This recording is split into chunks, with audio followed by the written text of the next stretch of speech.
Kejadian pasalnya yang ke-10. Inilah keturunan Sem, Ham dan Yafet, anak-anak Nuh. Setelah air bah itu lahirlah anak-anak lelaki bagi mereka. Keturunan Yafet ialah Gomer, Magog, Madai, Yawan, Tubal, Meseh dan Tiras. Keturunan Gomer ialah Askenas, Rifat dan Togarma. Keturunan Yawan ialah Elisa, Tarsis, orang Kitim dan orang Dodanim. Dari mereka inilah berpencar bangsa-bangsa daerah pesisir. Itulah keturunan Yafet, masing-masing di tanahnya, dengan bahasanya sendiri, menurut kaum dan bangsa mereka. Keturunan Ham ialah Kus, Misraim, Put dan Kanaan. Keturunan Kus ialah Seba, Hawila, Sabta, Raema dan Sabteha. Anak-anak Raema ialah Sheba dan Dedan. Kus memperanakkan Nimrod. Dialah yang mula-mula sekali orang yang berkuasa di bumi. Ia seorang pemburu yang gagah perkasa di hadapan Tuhan, sebab itu dikatakan orang. Seperti Nimrod, seorang pemburu yang gagah perkasa di hadapan Tuhan.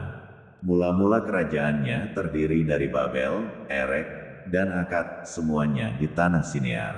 Dari negeri itu ia pergi ke Asyur, lalu mendirikan Niniwe, Rehobotir, Kalah, dan Resen di antara Niniwe dan Kalah. Itulah kota besar itu. Misraim memperanakkan orang Ludim, orang Anamim, orang Lehabim, orang Naftuhim, orang Patrusim, orang Kasluhim, dan orang Kaftorim. Dari mereka inilah berasal orang Filistin. Kanaan memperanakkan Sidon, anak sulungnya, dan Het, serta orang Yebusi, orang Amori dan orang Girgasi, orang Hewi, orang Arki, orang Sini, orang Arwadi, orang Semari, dan orang Hamati. Kemudian berseraklah kaum-kaum orang Kanaan itu. Daerah orang Kanaan adalah dari Sidon ke arah Gerar sampai ke Gaza, ke arah Sodom, Gomora, Atma dan Zeboim sampai ke Lasa. Itulah keturunan Ham menurut kaum mereka, menurut bahasa mereka, menurut tanah mereka, menurut bangsa mereka. Lahirlah juga anak-anak bagi Sem, bapa semua anak Eber serta abang Yafet. Keturunan Sem ialah Elam, Asyur, Arphaxad, Lut dan Aram. Keturunan Aram ialah Uz, Hul, Geter dan Mas. Arphaxad memperanakkan Selah, dan Selah memperanakkan Eber. Bagi Eber lahir dua anak laki-laki. Nama yang seorang ialah Peleg, sebab dalam zamannya bumi terbagi, dan nama adiknya ialah Yoktan. Yoktan memperanakkan Almodad, Selef, Hazar Mawet dan Yerah, Hadoram, Uzal dan Dikla, Obal, Abimael dan Sheba, Ofir, Hawila dan Yobab. Itulah semuanya keturunan Yoktan. Daerah kediaman mereka terbentang dari Mesa ke arah Sefar, yaitu pegunungan di sebelah timur. Itulah keturunan Sem, menurut kaum mereka, menurut bahasa mereka, menurut tanah mereka, menurut bangsa mereka. Itulah segala kaum anak-anak Nuh menurut keturunan mereka, menurut bangsa mereka. Dan dari mereka itulah berpencar bangsa-bangsa di bumi setelah air bah itu. Kejadian pasalnya yang ke-11. Adapun seluruh bumi, satu bahasanya dan satu logatnya. Maka berangkatlah mereka ke sebelah timur dan menjumpai tanah datar di tanah Sinear, lalu menetaplah mereka di sana. Mereka berkata seorang kepada yang lain, "Marilah kita membuat batu bata dan membakarnya baik-baik." Lalu bata itulah dipakai mereka sebagai batu dan tergala-gala sebagai tanah liat.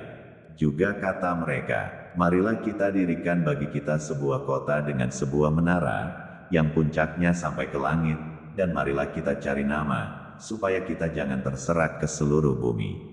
Lalu turunlah Tuhan untuk melihat kota dan menara yang didirikan oleh anak-anak manusia itu. Dan ia berfirman, "Mereka ini satu bangsa dengan satu bahasa untuk semuanya. Ini barulah permulaan usaha mereka. Mulai dari sekarang apapun juga yang mereka rencanakan, tidak ada yang tidak akan dapat terlaksana. Baiklah kita turun dan mengacau balaukan di sana bahasa mereka, sehingga mereka tidak mengerti lagi bahasa masing-masing." Demikianlah mereka diserahkan Tuhan dari situ ke seluruh bumi, dan mereka berhenti mendirikan kota itu.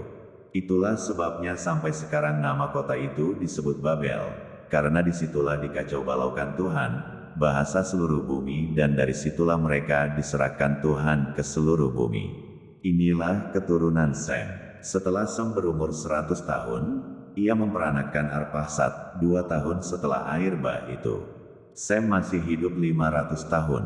Setelah ia memperanakkan Arpaksad, dan ia memperanakkan anak-anak lelaki dan perempuan. Setelah Arpaksad hidup 35 tahun, ia memperanakkan Selah. Arpaksad masih hidup 403 tahun. Setelah ia memperanakkan Selah, dan ia memperanakkan anak-anak lelaki dan perempuan. Setelah Selah hidup 30 tahun, ia memperanakkan Eber. Selah masih hidup 403 tahun. Setelah ia memperanakkan Eber, dan ia memperanakkan anak-anak lelaki dan perempuan. Setelah Eber hidup 34 tahun, ia memperanakkan Peleg. Eber masih hidup 430 tahun. Setelah ia memperanakkan Peleg, dan ia memperanakkan anak-anak lelaki dan perempuan. Setelah Peleg hidup 30 tahun, ia memperanakkan Rehu. Peleg masih hidup 209 tahun. Setelah ia memperanakkan Rehu, dan ia memperanakkan anak-anak lelaki dan perempuan. Setelah Rehu hidup 32 tahun, ia memperanakkan Serug. Rehu masih hidup 207 tahun. Setelah ia memperanakkan Serug, dan ia memperanakkan anak-anak lelaki dan perempuan. Setelah Serug hidup 30 tahun, ia memperanakkan Nahor. Serug masih hidup 200 tahun. Setelah ia memperanakkan Nahor, dan ia memperanakkan anak-anak lelaki dan perempuan.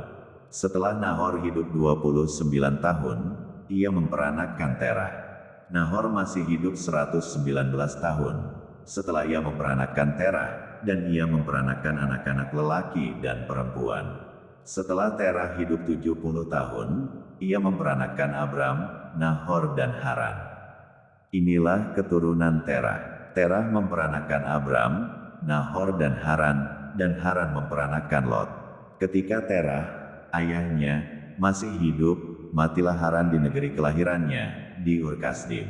Abram dan Nahor kedua-duanya kawin. Nama istri Abram ialah Sarai, dan nama istri Nahor ialah Milka, anak Haran ayah Milka dan Yiska. Sarai itu mandul, tidak mempunyai anak. Lalu Terah membawa Abram, anaknya, serta cucunya, Lot, yaitu anak Haran, dan Sarai, menantunya, istri Abram, anaknya. Ia berangkat bersama-sama dengan mereka dari Ur Kasdim untuk pergi ke tanah Kanaan, lalu sampailah mereka ke Haran, dan menetap di sana. Umur Terah ada 205 tahun, lalu ia mati di Haran. Kejadian pasalnya yang ke-12. Berfirmanlah Tuhan kepada Abram, pergilah dari negerimu dan dari sanak saudaramu dan dari rumah bapamu ini ke negeri yang akan kutunjukkan kepadamu. Aku akan membuat engkau menjadi bangsa yang besar, dan memberkati engkau serta membuat namamu masyhur dan engkau akan menjadi berkat. Aku akan memberkati orang-orang yang memberkati engkau, dan mengutuk orang-orang yang mengutuk engkau, dan olehmu semua kaum di muka bumi akan mendapat berkat. Lalu pergilah Abram seperti yang difirmankan Tuhan kepadanya, dan Lot pun ikut bersama-sama dengan dia. Abram berumur 75 tahun, ketika ia berangkat dari Haran. Abram membawa Sarai, istrinya, dan Lot, anak saudaranya, dan segala harta benda yang didapat mereka dan orang-orang yang diperoleh mereka di Haran.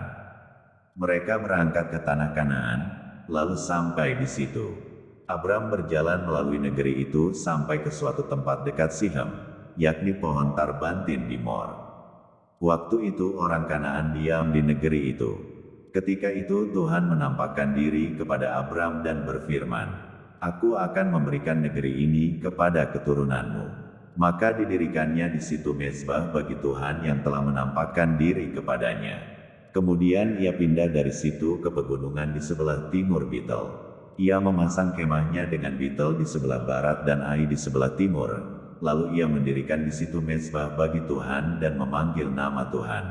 Sesudah itu Abram berangkat dan makin jauh ia berjalan ke tanah Negeb. Ketika kelaparan timbul di negeri itu, pergilah Abram ke Mesir untuk tinggal di situ sebagai orang asing, sebab hebat kelaparan di negeri itu. Pada waktu ia akan masuk ke Mesir, berkatalah ia kepada Sarai, istrinya, Memang aku tahu bahwa engkau adalah seorang perempuan yang cantik parasnya. Apabila orang Mesir melihat engkau, mereka akan berkata, itu istrinya. Jadi mereka akan membunuh aku dan membiarkan engkau hidup. Katakanlah bahwa engkau adikku, supaya aku diperlakukan mereka dengan baik karena engkau, dan aku dibiarkan hidup oleh sebab engkau. Sesudah Abram masuk ke Mesir, orang Mesir itu melihat bahwa perempuan itu sangat cantik. Dan ketika punggawa-punggawa Firaun melihat Sarai, mereka memuji-mujinya di hadapan Firaun, sehingga perempuan itu dibawa ke istananya. Firaun menyambut Abram dengan baik-baik, karena ia mengingini perempuan itu. Dan Abram mendapat kambing domba, lembu sapi, keledai jantan, budak laki-laki dan perempuan, keledai betina dan unta. Tetapi Tuhan menimpakan tulah yang hebat kepada Firaun, demikian juga kepada seisi istananya, karena Sarai, istri Abram itu. Lalu Firaun memanggil Abram serta berkata, apakah yang kau perbuat ini terhadap aku? Mengapa tidak kau beritahukan bahwa ia istrimu? Mengapa engkau katakan, dia adikku, sehingga aku mengambilnya menjadi istriku? Sekarang, inilah istrimu, ambillah dan pergilah. Lalu Firaun memerintahkan beberapa orang untuk mengantarkan Abram pergi, bersama-sama dengan istrinya dan segala kepunyaannya.